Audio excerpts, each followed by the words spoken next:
नमस्कार साथियों, स्वागत है आप सभी का राहुल इंस्पायर्स इंडिया पर। मैं हूं राहुल सिंह। आज हम बात करेंगे मिडिल ईस्ट के देशों की, जिसमें इजराइल और गाजा के पीस प्लान को लेकर के बातचीत करेंगे और उस व्यक्ति के बारे में भी बात करेंगे जो अपने आप को विश्व विजेता कहला रहा है, जिनका नाम है डोनाल्ड ट्रंप। डोनाल्ड ट्रंप इस बार अपने विश्व विजय की पताका लहराने के लिए मिडिल ईस्ट की यात्रा पर आए हुए हैं और मिडिल ईस्ट में फिर से उनका ध्यान एक बार आ चुका है गाजा के ऊपर। यह वही गाजा जिसको इजराइल ने पूरी तरह से लगभग बर्बाद कर दिया हुआ है और मिडिल ईस्ट के देशों ने जिसके सामने घुटने टेक दिए और ट्रंप जहां पर सहमति जताने के लिए चले आए हुए हैं और उस गाजा पर फिर से इनका ध्यान निकल करके आया है। इसके पहले उन्होंने दुनिया का ध्यान Venezuela, Greenland, Canada, Iran, Cuba, इन सभी देशों के ऊपर लेकर के गए थे, लेकिन वापस ध्यान वो दुनिया का गाजा के ऊपर आकर्षित कर रहे हैं। ट्रंप ने गाजा को अपने कब्जे में लेने के लगभग मास्टर प्लान बना लिया है, पूरी तरह से तैयार कर दिया गया है मास्टर प्लान को।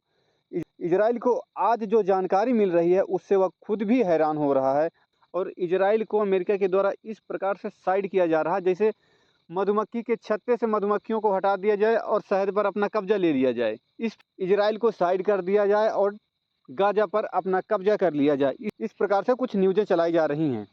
मैं आपको बता दूं कि जिस तरह से गाजा में शांति स्थापित करने के लिए विश्व के कई सारे लीडर की एक बार पूरी की पूरी बैठक बुलाई गई थी, ठीक उसी तर्ज पर आज भारत को बोर्ड ऑफ पीस में बुलाने का न्योता मिला हुआ है। इसके साथ अगर हम बात करें पाकिस्तान की, तो पाकिस्तान को भी बोर्ड ऑफ पीस में न्योता दिया गया है उनके और अमेरिका के द्वारा भारत को कहा गया कि आप आइए, गाजा के अंदर जो बोर्ड पीस बन रहा है वहाँ पर आप बैठिए और बताइए कि कैसे बढ़िया से बढ़िया काम किया जा सकता है गाजा और इजराइल के बीच।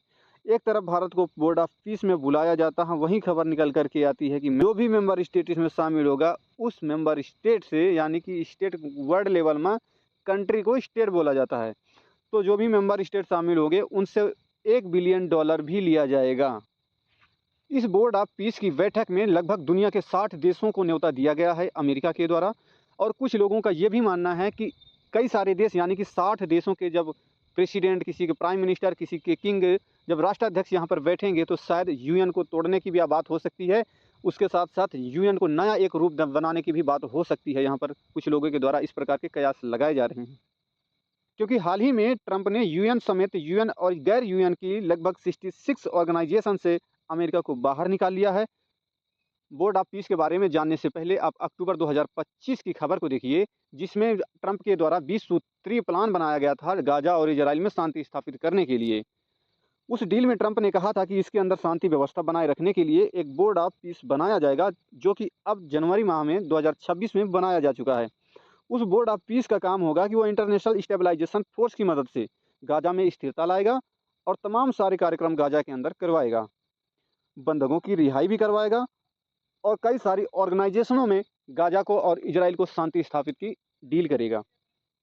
गाजा के अंदर प्रेशर ग्रुप बनाने के लिए इंटरनेशनल फोर्सेस की स्थापना के लिए एक प्लानिंग बनाई गई थी और कहा गया था कि गाजा की स्थिरता को एक पीस बोर्ड मॉनिटर करेगा और उस पीस बोर्ड के अंदर भी ट्रंप होंगे।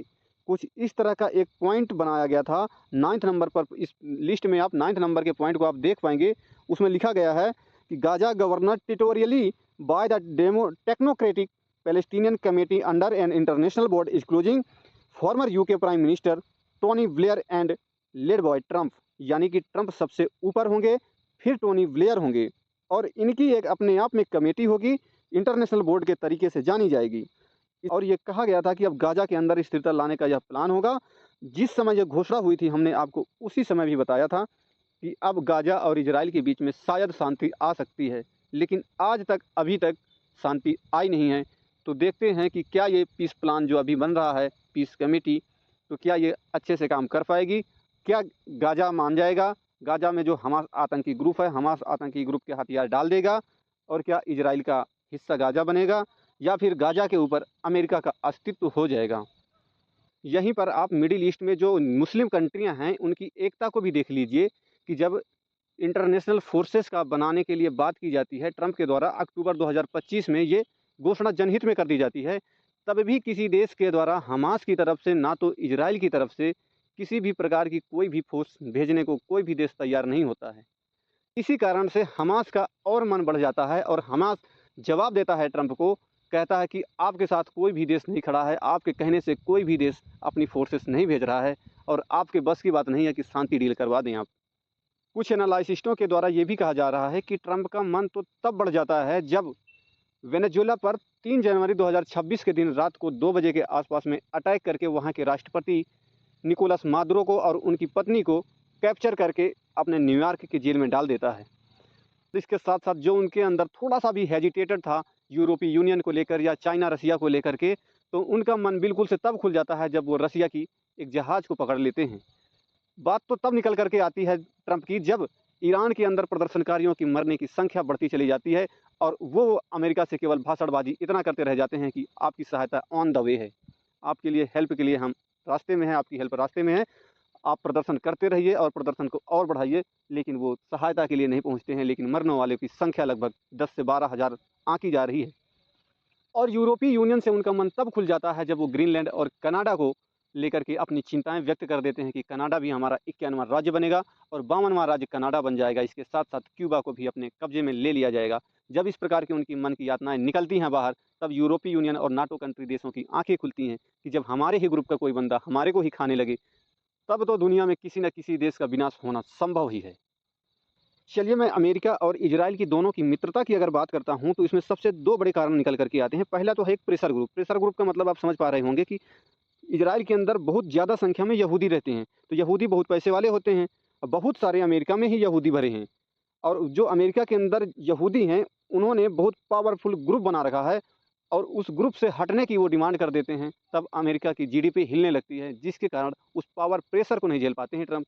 एक तो इनकी मित्रता का कारण ये है।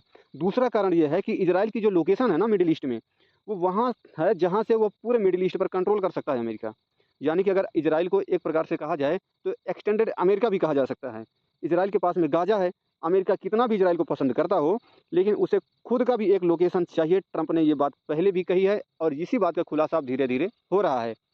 ट्रंप ने कहा था कि मैं गाजा को लूँगा और गाजा अमेरिका के अंदर होगा। गाजा में ट्रंप नाम की सिटी होगी और वहाँ पर मैं बड़े बड़े टावर लगाऊंगा, जहाँ से मैं मलक्का स्टेट, मेडिटेरेनियन सी या यूरोपीय कंट्रियों पर या एशिया के कंट्रियों पर, उसके साथ साथ अफ्रीकन कुछ कंट्रियों पर मैं अपना बहुत बड़ा सैनिक बेस अड्डा बना पाऊंगा, जिससे कि सभी कंट्रियों को मैं ऑब्जर्वेशन में रख सकूं और मैं वहाँ पर राज कर सकूं।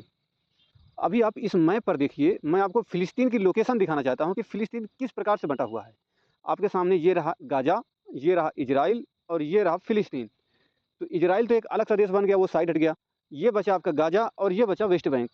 तो फिलिस्तीन नामक जो देश है वो 2 ग्रुपों में बटा है, एक है गाजा में और एक है वेस्ट बैंक में। गाजा में चलता है शासन हमास का और जो फतेह नाम का ग्रुप है, फतेह नाम के ग्रुप का शासन चलता है वेस्ट बैंक में। गाजा से डेवलपमेंट ज़्यादा रखने वाला फतेह नाम का ग्रुप है, जो वहाँ पर ज़्यादा डेवलपमेंट देखा जाता है और अमेरिका का प्रो भी इसको माना जाता है, क्योंकि यहाँ पर के जो एक लीडर है, सबसे बड़े लीडर हैं, उनको अमेरिका में बैठाया गया है और इस बोर्ड ऑफ पीस में उनको भी बुलाया जा रहा है। फिलिस्तीन देश के नाम पर केवल एक ही व्यक्ति को उनको बुलाया जा रहा है।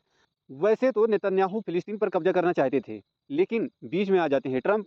अब ट्रंप का मानना है कि आपने फिलिस्तीन के काफ़ी हिस्से को ले लिया है, अब जो बचा हुआ इलाका है गाजा, इस गाजा को ट्रंप नाम की सिटी बना दो। इसीलिए तो ये जो कमेटी गठित की गई थी पीस प्लान की, तो इसमें इजराइल से पूछा ही नहीं गया है कि आपके किस मेंबर को इस पीस में शामिल करना है और किस व्यक्ति को शामिल नहीं करना है, गाजा से किसको शामिल करना है या फिलिस्तीन से किसको शामिल करना है या वेस्ट बैंक से किसको शामिल करना है। किसी से किसी प्रकार का कोई भी सलाह लिया ही नहीं गया था। डायरेक्ट अमेरिका के द्वारा यहाँ के सदस्यों को गठित कर दिया गया है, जो कि मैंने आपको पहले बताया कि फिलिस्तीन से एक व्यक्ति को लिया गया है और फिलिस्तीन के ही जो वेस्ट बैंक का इलाका है वहाँ पर शासन करने के लिए अमेरिका ने अपने सेना के एक अफसर को यहाँ के पुलिस प्रशासन के अधिकारी बना करके बैठाएगा, जिसका लेफ्टिनेंट जनरल रैंक के व्यक्ति को यहाँ पर शासन करने के लिए लेकर आएगा और उनको पीस प्लान में शामिल किया गया है। एक कमेटी बनाई गई थी जिसका नाम है national committee for administration of Gaza. ये जो कमेटी है ना, इसके अंदर जो लोग शामिल किए गए हैं ये असल में गाजा के ही लोग हैं और इस कमेटी में 12 सदस्यीय लोगों की टीम बनाई गई है। इसमें फिलिस्तीन के एक टेक्नोक्रेट का नाम भी है, जिनका नाम है डॉक्टर अली साद। अली साद को ही केवल इसमें मिलाया गया है, बाकी फिलिस्तीन से किसी भी मेंबर को इसमें नहीं शामिल किया गया है। ये जो बोर्ड ऑफ पीस है, इसके अंदर कुछ लोगों को शामिल किया गया है, जैसे कि यूएस सेक्रेटरी मार्को रूबियो को शामिल किया गया है, स्टीव विटकॉक को शामिल किया है, जिसने आपको ने पहले भी सुना होगा कि इसने विटकॉक ने समझौता कराया था गाजा इजराइल को लेकर के, है ना। फिर उसके बाद जेरेड कुशनर को भी शामिल किया गया है। जेरेड कुशनर के दामाद हैं जो टोनी ब्लेयर, यूके के पूर्व प्रधानमंत्री मार्क रोवन, ये यूएस के भी बहुत बड़े करीबी और बहुत बड़े आदमी में काउंट किए जाते हैं, इसलिए इनको शामिल किया गया है। जो वर्ल्ड बैंक के प्रेसिडेंट हैं अजय बांगा, इनको भी शामिल किया गया है क्योंकि ये प्रेसिडेंट ट्रंप के बहुत करीबी माने जाते हैं। इनके करीबियों का भी एक समूह बनाया गया है जो कि बोर्ड ऑफ पीस के नाम से जाना जाएगा। इसका काम होगा कि सबसे ऊपर गवर्नर करेगा, यानी कि सबसे ऊपर आदेश इसी के होंगे। और गाजा में शांति कैसे आएगी, इसके अंडर में ही सब आएंगे। गाजा एक्विजिशन बोर्ड या गाजा के एडमिनिस्ट्रेशन बोर्ड, ये सब इसके अंदर ही आएंगे। अब इस बोर्ड में जैसे गाजा एक्विजिशन बोर्ड है, इस बोर्ड में कौन कौन आएगा, जैसे स्टीव विटकॉक आएगा, है ना, जेरड कुशनर आएंगे, टोनी ब्लेयर आएंगे, मार्क रोवन आएंगे, ये सब हैं। इसके अलावा निकोलो मदलानो, ये सब, श्रीडगार्ड अली, ये सब लोग आने वाले हैं इसके। इनमें ये जाकिर गावे के लोग जो इसके अंदर शामिल कर दिए गए हैं, इनके अंडर में होगा national committee for administration Gaza, जो मैंने आपको पहले भी बताया था कि जो एडमिनिस्ट्रेशन ऑफ गाजा होगा, जिसमें 12 लोगों की ये कमेटी बनाई गई है, उसमें ये सब लोग आएंगे। स्टीव विटकॉक, जेरड कुशनर और टोनी ब्लेयर, मार्क रोवन, इस प्रकार के कई सारे लोग आएंगे ये। तो चलिए आज के लिए इतना ही। मेरे हिसाब से तो ये जो बोर्ड ऑफ पीस बनाया गया है, इसमें 60 देशों के राष्ट्राध्यक्षों को शामिल किया गया है, और एक तरफ होगा बोर्ड ऑफ पीस और एक तरफ होगा अमेरिका। इन दोनों के बीच में अगर सहमति बन जाएगी तो ये बोर्ड ऑफ पीस सक्सेसफुल हो जाएगा, लेकिन ऐसा लग नहीं रहा कि ये सक्सेस हो पाएगा। बाकी अपडेट आते ही आपको अपडेट दिया जाएगा। इस पर आप अपनी राय कमेंट बॉक्स में दे सकते हैं। इसके लिए बहुत बहुत धन्यवाद। Thank you.